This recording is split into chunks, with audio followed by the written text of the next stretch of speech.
Perkenalkan, nama saya Laude Rangga Nugra dengan NIM H1A121335 dari kelas E. Langsung saja, di sini saya akan mempresentasikan jawaban dari tugas yang diberikan oleh Pak dosen.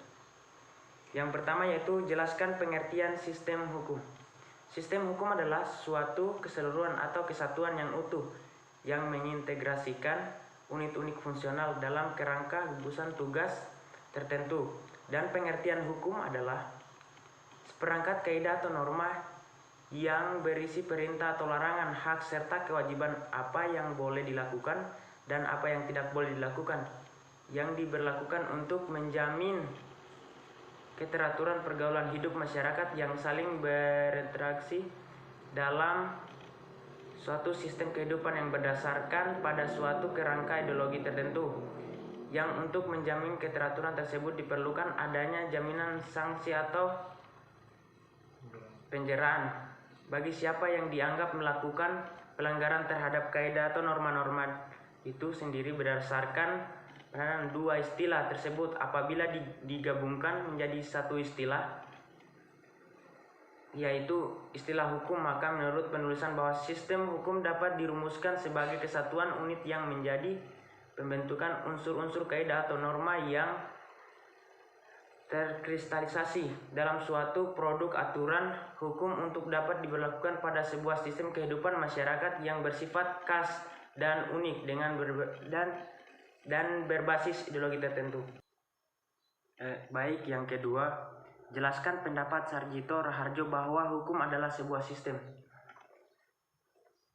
Sarjito Raharjo mengutip pendapat Van Leeuw tentang penjelasan hukum sebagai sistem sebagai berikut. Untuk mengukur apakah kita pada suatu saat dapat berbicara mengenai adanya suatu sistem hukum, ukuran tersebut diletakkannya pada 8 asas yang dinamakannya Principles of Legality, yaitu yang pertama, suatu sistem hukum harus mengandung peraturan-peraturan. Yang kedua, peraturan-peraturan yang telah dibuat itu harus diumumkannya.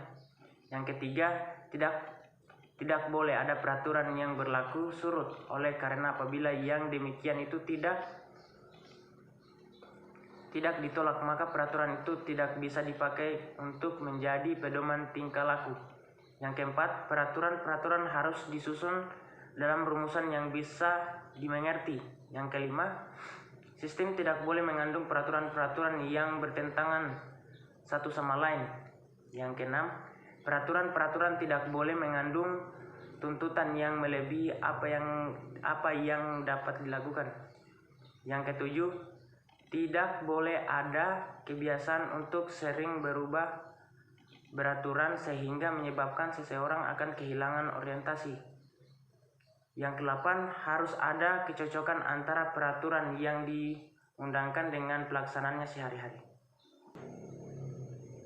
Yang ketiga yaitu kenapa hukum merupakan sistem, jelaskan dengan contohnya. Karena sistem adalah perangkat unsur secara teratur saling berkaitan sehingga membentuk suatu totalitas, sementara hukum adalah peraturan atau adat yang secara resmi dianggap mengikat yang dikukuhkannya oleh penguasa atau pemerintahan.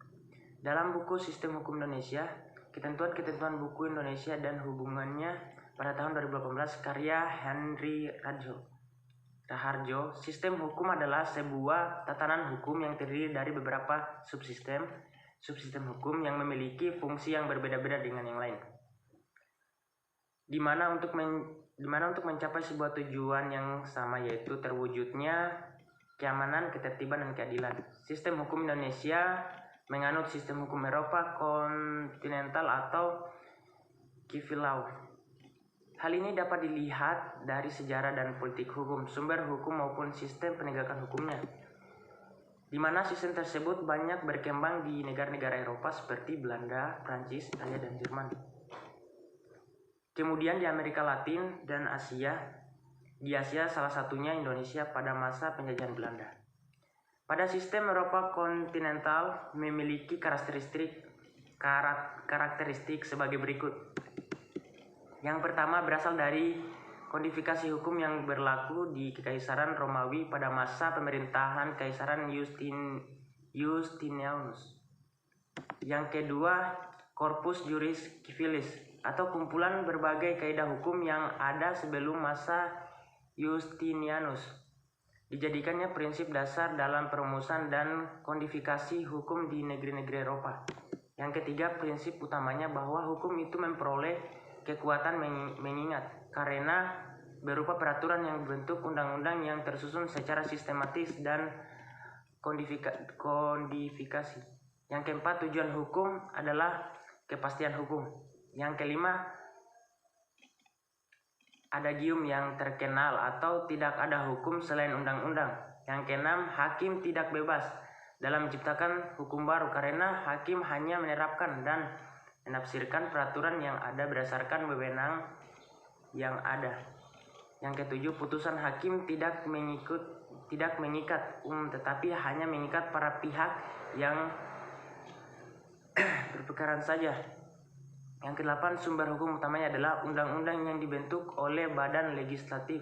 Yang kesembilan, pada mulanya hukum hanya digolongkan menjadi dua, yaitu hukum publik, hukum tata negara, hukum administrasi negara, hukum pidana atau hukum privat, hukum perdata dan hukum dagang. Lanjut yang keempat, yaitu sebutkan 3 yang mempengaruhi sistem hukum.